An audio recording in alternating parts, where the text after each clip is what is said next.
Halo pecinta catur, selamat datang kembali bersama Logai Kreator. Di video kali ini, kita akan membahas sebuah jebakan dari buah hitam saat menghadapi pembukaan Ruy Lopez. Buat para pecatur pemula, kalian wajib tahu trik ini agar kalian tidak terjebak sendiri saat lawan menerapkan trik ini, dan juga bisa kalian gunakan saat bermain catur.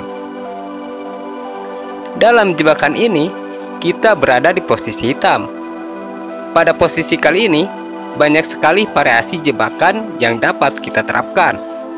Tetap ikuti terus channel ini agar kalian tidak ketinggalan di variasi berikutnya.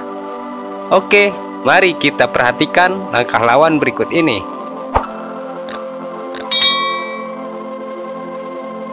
Lawan membuka permainan dengan pion E4. Kita balas dengan pion E5, putih kuda F3 mengancam pion, kita kuda F6 melindungi pion. Lalu putih gajah ke B5 menyerang kuda.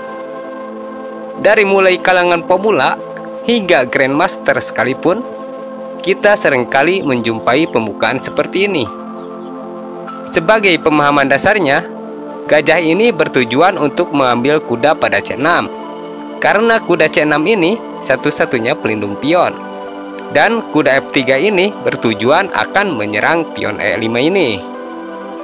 Misalkan pion ke A6 mengancam gajah. Bagi pemain putih yang belum tahu jebakan ini, pasti gajah kali kuda, dengan harapan akan mendapatkan pion E5 ini.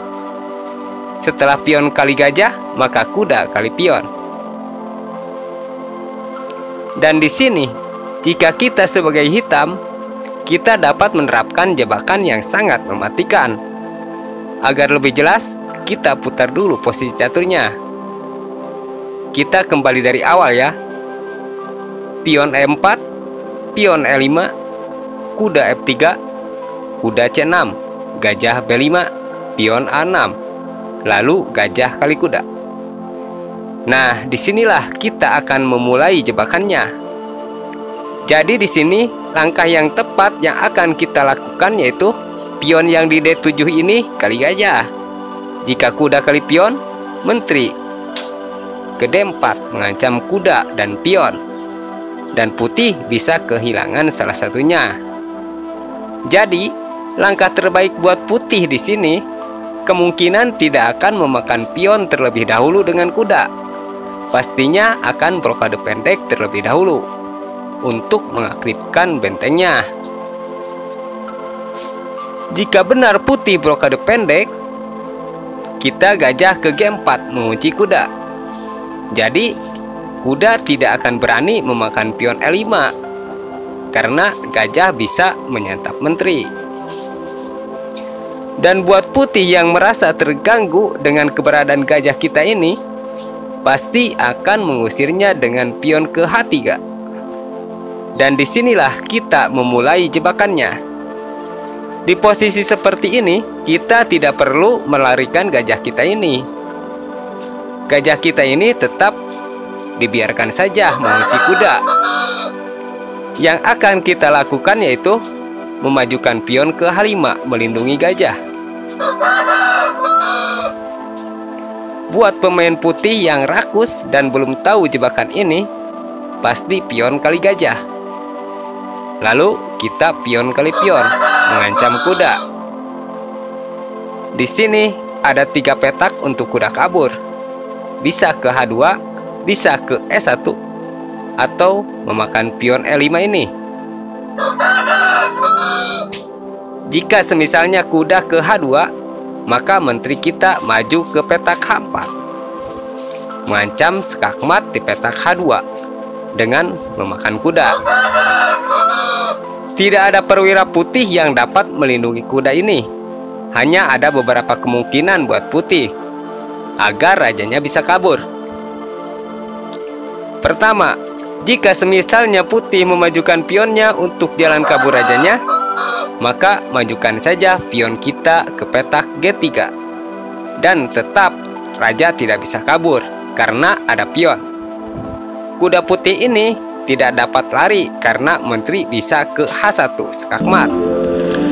Jadi putih harus menggeserkan bentengnya agar rajanya bisa geser. Maka makan saja kudanya dengan menteri skak.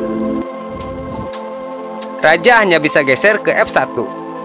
Lalu menteri kita ke H1 skak. Raja geser ke E2. Menteri makan pion skak.